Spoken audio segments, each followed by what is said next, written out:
Hello everybody, Robert Marzullo here, and today I want to show you how to draw some back anatomy, back muscles. So we'll go ahead and study that and see what we come up with here. I had a request on that from one of the subscribers, so I wanted to address it. So we'll start off with basic shapes. Let me get the right pencil setting going here. There we go. Alright, so thing is with the back, like any other part of the anatomy, you want to first define the overall shape that you're going to work with. So, you can start off with your stick figure mannequin kind of layout if that helps you, and then construct over that. The back has mainly a V kind of shape, so have it, narrow down into the waist. And then as far as the arms, take the shoulders and we'll do the upward arm position. And all the muscles are going to, of course, change depending on the position of the arms and shoulders, much like the way the chest and the torso works. Um, and the back muscles kind of, if you want to be truly correct and not have too much of an animated style, they basically don't connect to the very middle of the back. They actually separate, especially the more defined the character is. I don't typically draw them that way for animated styles, but if we're studying anatomy and generally in the study of anatomy, you want to make it a little bit more correct. And then once you know the correct way to draw it, that's when you can extrapolate and make it into something more animated and more stylized. But when you're first studying, you should probably, you know, study the proper way to draw it, just so you, when you do decide to stylize it, you have a good starting point to go from. So yeah, so the main thing is the back muscles kind of come together here, but not, parts will kind of look like they connect, but other parts will separate. You almost have to picture that the muscles are connecting to bone and then stretching apart from there and flexing against other muscles and pulling from other muscles. So I kind of go like this. And you get your shoulder blade.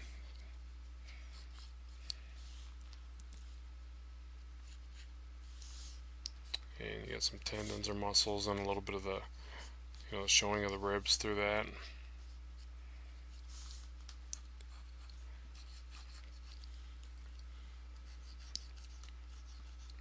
And it's always good to remember when you're doing the shoulders that there are a bunch of smaller muscles that kind of connect and wrap around. So as they are coming around the shape or you're forming the shoulder, you're gonna think of it like horizons. You're only gonna see little bits of a mountain over the horizon, and then a smaller mountain, and that's kind of how I picture doing the shoulder muscles, and then fading away and around the other object. And the other way to make it look more realistic is to make sure that, like right here, this muscle comes in front of the trapezius right here, but then the other part of the deltoid comes on the other side of the trap. So, that kind of helps you create depth there, and that's actually how it looks when you see it in real life, but from this angle. But that's a good way to always create depth with anything that you draw, hiding objects behind other objects and bringing some forward. Um, it's a definite good way to create depth. So, all right, and then the wings, depending on or lats, I guess, depending on how muscular the character is, would be more defined in how much they come out like that. And I typically always draw my obliques where they come down like this, and then you've got kind of little love handles here or whatever. I don't know the technical name for that, but in the lower back muscle here, muscles. And again, always creating that little gap, like you see I'm putting right there. The more defined characters, it's very rare that muscles actually coincide and line right up. If you look at some of the big brawny bodybuilders, their musculature is all over the place. I mean, it's definitely formed, and you can see a big difference even from bodybuilder to bodybuilder. Uh, Obviously, depending on what areas of the body they focus on more, but even the way that the muscles are attached to their skeleton and in their form are highly different from one to the next. And arms, if you watched any of my videos, should have a pretty good understanding of how to do arms and how I go about doing arms. Um, those I could pretty much do in my sleep now because I've focused a lot on drawing those. So you can see I'm not even drawing the underlying structure here. I'm just kind of freestyling that. And that's part of, all this practice is to get these forms in your mind so that you don't have to look at reference, and you can construct your own stylized rendering of it and be pretty happy with it.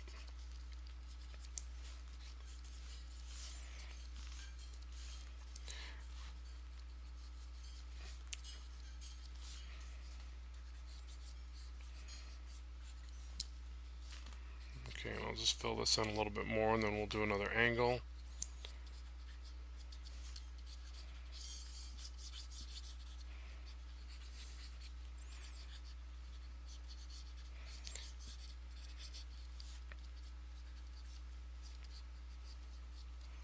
And even this guy's a little more cut than what I've been trying to do as of late. Um, this is more to show the structure of the anatomy and how I would visualize it. But as of lately, I've been trying to come up with better drawings that are not so defined in every aspect of the character. When you trace out the muscles, it becomes you know, unrealistic. I mean, yes, you do have ripped bodybuilders that look like that, but even that, they only do that for shows. They don't look like that entirely all the time. And it's not believable even for comics. I mean, the superhero is going to be pretty chiseled, but then for the rest of your actors, if that's how you want to look at it, your actors, your cast, you're going to have some regular Joes in there. So if you get in the habit of drawing everybody that's ripped like this guy, then you're going to have you might as well just be illustrating a bodybuilder's magazine, not a comic book. So it gets pretty boring when everybody's just chiseled. Grandma comes into the scene and she's got a six pack. That's not gonna work.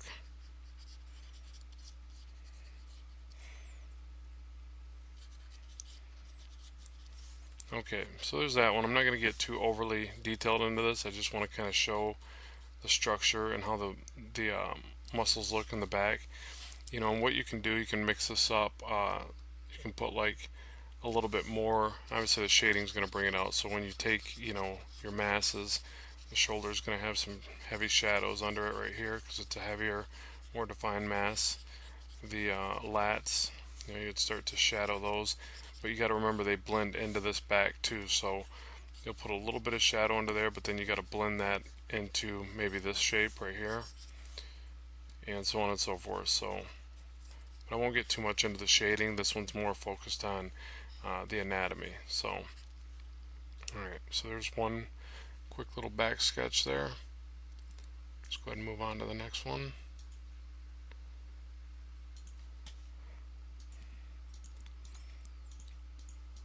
And while I'm doing this, keep in mind, I do these videos based on request, and this again was one of the subscribers said, hey, could you do something on back anatomy? So that's why I'm doing it. So if you do have another subject matter that you would like me to work on, please feel free to leave that in the comments, and I will get to that as soon as I have some free time.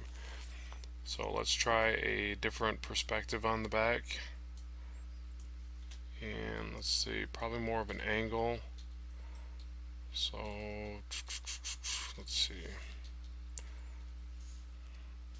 Oops, wrong tool, sorry.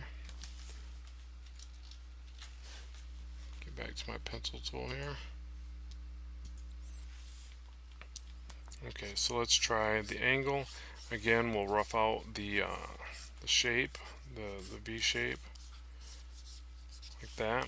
So that's kind of how I picture the back, and the back always has a, defined curve like this. So we'll draw that in real heavy, and the neck kind of curves back like that. And you should practice drawing anatomy and characters just with a bunch of sweeping curves and see what you come up with. And then try, drawing a character with all box shapes, and then integrate those together and see which parts of the anatomy look better with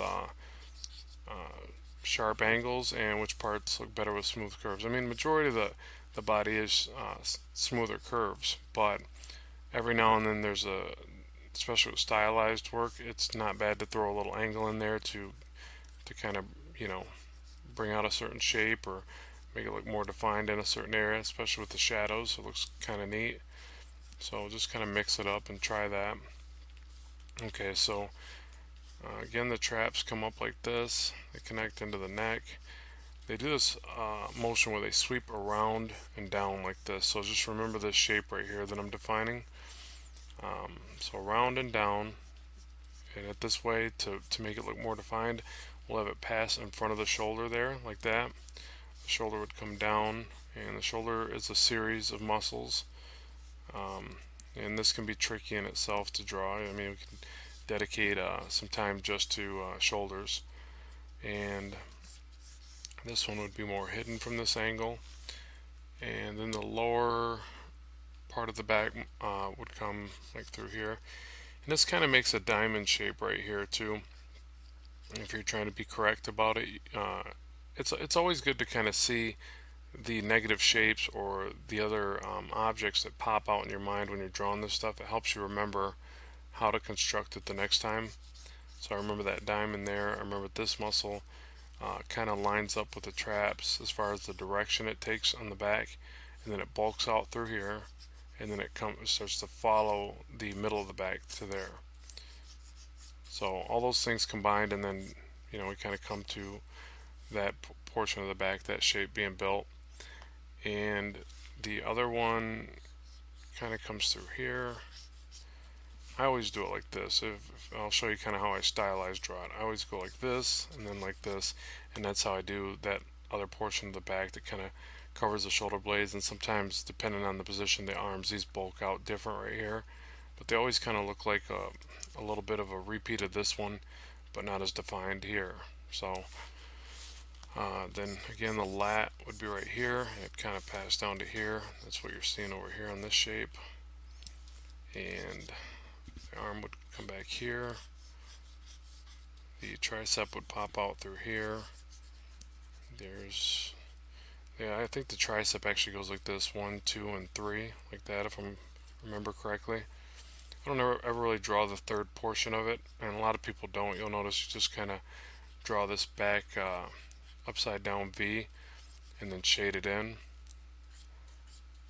then it quickly comes down to the elbow. There's another muscle that swoops around like this, or something like that. And this one will show the bicep up here, tricep there. Okay, and then again, the back has kind of a muscle on each side of the spine there, and it separates right at the base.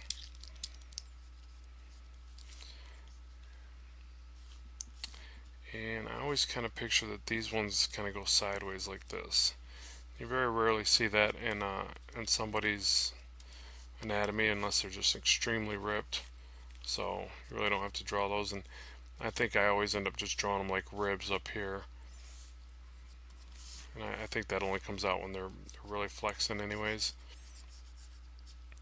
But that's why it is good to draw from life and look at the way that these muscles work when being used and flexed, because they're entirely different in different applications of the pose.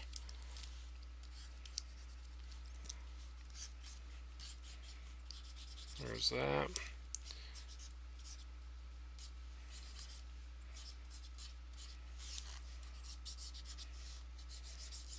Probably some shadow here. And then again, you'd bring this out by adding your shadows to your larger masses, picking out your light source.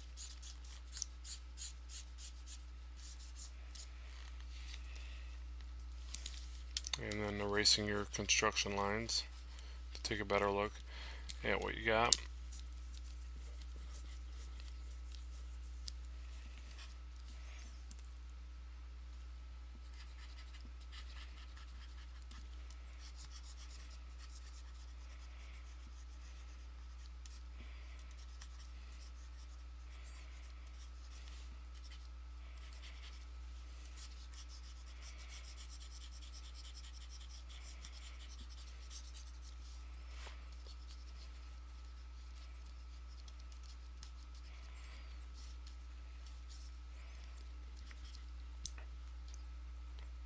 Okay, and there's another back pose.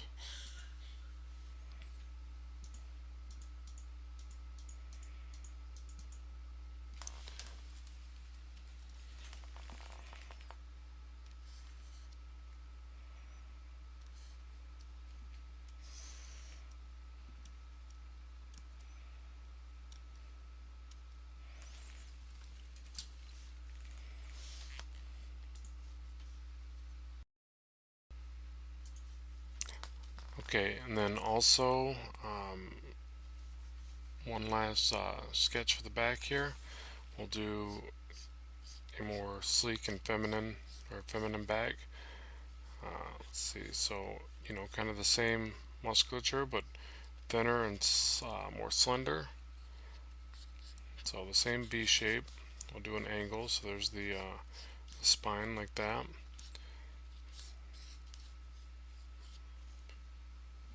The shoulders and the slope to the shoulders like that. And the arms would come down. So essentially for a more feminine approach to this, it would be less defined. I've noticed that the indent to the back is usually more pronounced as far as the depth in which it goes into the spine. Shoulder blades appear larger. There's not as much muscle mass to make the bones look smaller. Here's how the trap relates to the back and the shoulders, and probably not even that defined. Probably lighten up the definition there.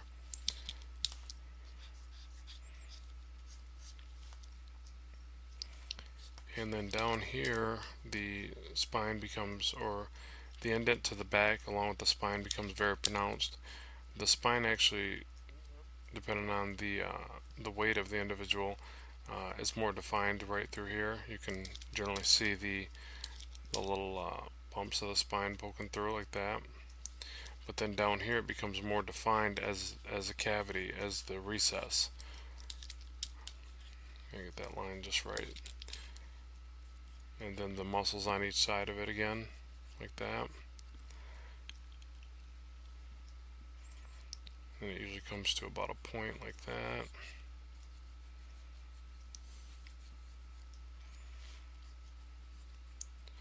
And there's a little flap of skin or bulge that connects to the shoulder there.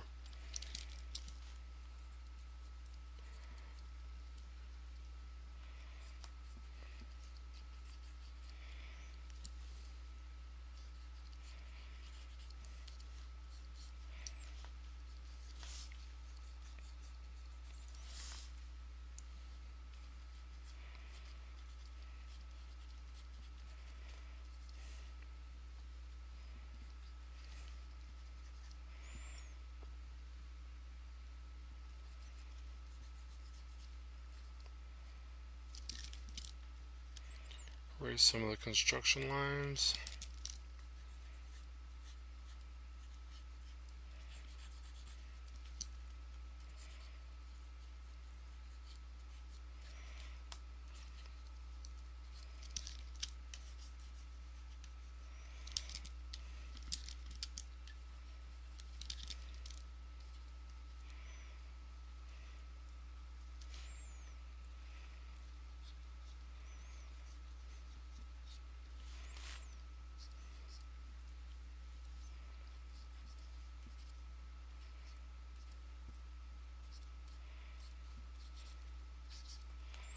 and that's obviously even a little bit more more defined than I would typically do for illustrating even a comic book female. Um, it definitely puts some definition in the arms, but I don't really overdo all the back muscles and stuff like that.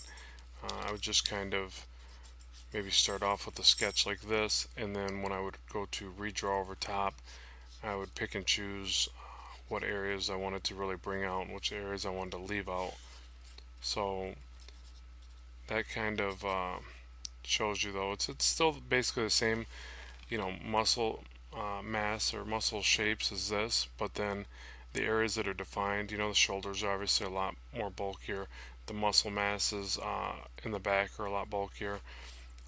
It's all still the same shapes, but it's just the proportions and the smoothness of the interaction between the shapes changes from male to female. So hopefully that helps you out with the back anatomy, and definitely do your own studies. Pick up some muscle magazines, draw your own stuff. Pick up some modeling books, draw from those. Get the different perspectives on it. Don't just go with one perspective. Try a few different styles. Draw skinny people, big people, so that you get a variety of what the body shapes are like, and then come up with your own idea for what you want to do. If you're doing realism, then that's all you really need to do. But if you're taking it a step further and you're going to draw stylized artwork, like comics, like which I'm studying to do, then you're going to have to take that reality and then distort it and put your own spin on it. Which that's really fun to do. It's not hard. It's just it's a good time. So enjoy it. Draw a few different styles, pin it to the wall, and keep progressing. So again, hopefully that helps you. If you got any comments, feel free to leave them. Please subscribe and tell me what you'd like to see next, and I will bring it your way. And there's our little quick study of the back anatomy. So thanks very much. Check out ramstudios1.deviantart, and thanks for watching. Bye bye.